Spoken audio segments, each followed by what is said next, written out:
Hello and welcome to today's news briefing. I'm Dana. And I'm Matt. Let's dive into the top stories. Paul Pelosi, the husband of former House Speaker Nancy Pelosi, was involved in a hit-and-run incident in California's wine country on Friday. Local authorities say he hit a parked car, causing major damage. That's quite serious. What do we know about the circumstances surrounding the incident? According to the Napa County Sheriff's Office, Pelosi briefly stopped after hitting the parked car, but then drove away. A witness called 911, and deputies found him nearby with severe damage to his car. Did the authorities find any evidence that he was under the influence at the time? The reporting indicates that Pelosi was not under the influence and was not arrested at the scene. However, the Napa County Sheriff's Office has recommended charging him with fleeing the scene of an accident, which could result in misdemeanor charges. At 86 years old, that's a significant situation for him and his family. What's the potential impact of these charges? If charged and convicted, Pelosi could face penalties associated with a misdemeanor, though the specifics would depend on the legal proceedings. The case is currently being reviewed for potential charges. That's a developing story. Let's move on to other news. At the funeral for Iran's late supreme leader, Ayatollah Ali Khamenei, a performer called for the death of U.S. President Donald Trump before a large crowd in Tehran. That must have been a tense moment. What was the context of this call? The performer was a poet who incited anti-American sentiment among the mourners, calling for Trump's death. This event represents a direct and public call for harm against a foreign leader. How does this fit into the broader context of Iran-U.S. relations? The incident highlights the ongoing tensions between Iran and the U.S. The call for Trump's death reflects the deep-seated animosity and ideological differences between the two nations. Given the already strained relations, how might this incident affect future diplomatic interactions? It's likely to further complicate diplomatic efforts between the two countries. Such public calls can escalate tensions and make diplomatic negotiations more challenging. Let's see how this develops. Pastor Ezra Jin Mingri, a prominent figure in an underground church in China, has been released from prison. This comes weeks after U.S. President Donald Trump raised his case during a meeting with Chinese leader Xi Jinping. That's an interesting coincidence. Was there any indication that Trump's intervention directly influenced the release? While the reporting doesn't confirm a direct link, rights advocates and Pastor Jin's family have noted the timing as significant. Pastor Jin was detained in October along with 17 other church leaders. The detention of church leaders is part of a broader crackdown on religious freedoms in China, right? Yes, China has been criticized for its treatment of religious minorities, including Christians. The release of Pastor Jin is seen as a positive development, but the overall human rights situation remains a concern. It's a complex issue with geopolitical implications. Let's move on. North Korean leader Kim Jong-un supervised tests of nuclear-capable cruise missiles and other weapons aboard a new 5,000-ton destroyer. This display is part of North Korea's efforts to build a nuclear-armed navy. What does this mean for regional security? The tests demonstrate North Korea's continued advancement in military capabilities, particularly in naval power.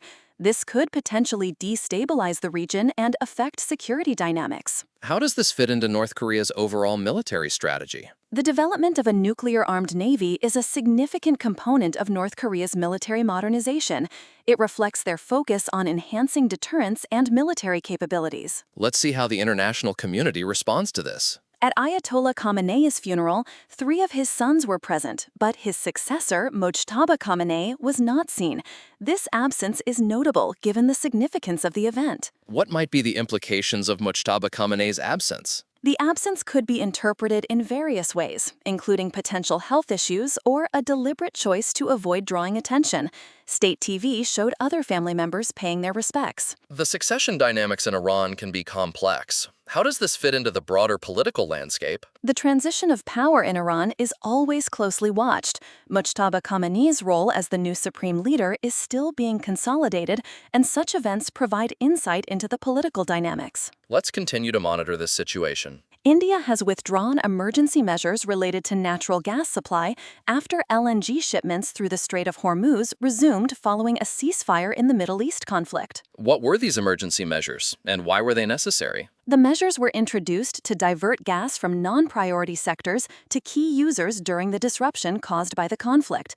With the ceasefire and resumption of shipments, normal gas allocation has been restored. How significant is the Strait of Hormuz for global energy supplies? The strait is a critical choke point for global oil and LNG supplies. Disruptions here can have significant impacts on energy markets and prices worldwide. The resumption of shipments is certainly welcome news. The combined market valuation of 6 of India's top 10 most valued firms surged by 1 lakh crore rupees last week, with Bharti Airtel and Bajaj Finance being the biggest gainers. What drove the surge in market valuation? The surge was attributed to favorable equity trends and positive domestic economic signals.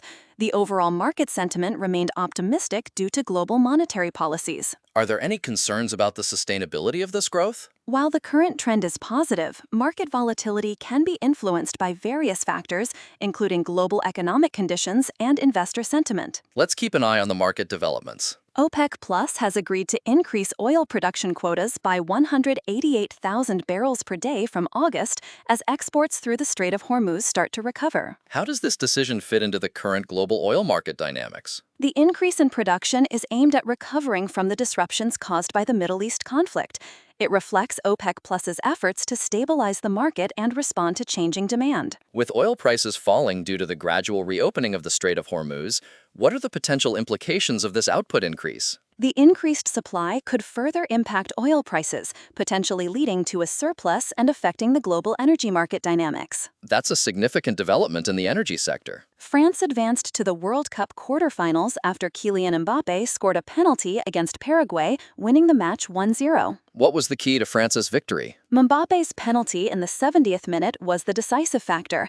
France managed to withstand Paraguay's physical and determined play, especially in the challenging heat. How does this set France up for their next match? France will face Morocco in the quarterfinals. Mbappé's performance is a significant boost for France as they look to progress further in the tournament. Mbappé's goal-scoring record is impressive. What's his significance for France's chances? Mbappé is a crucial player for France, having scored his 19th career World Cup goal.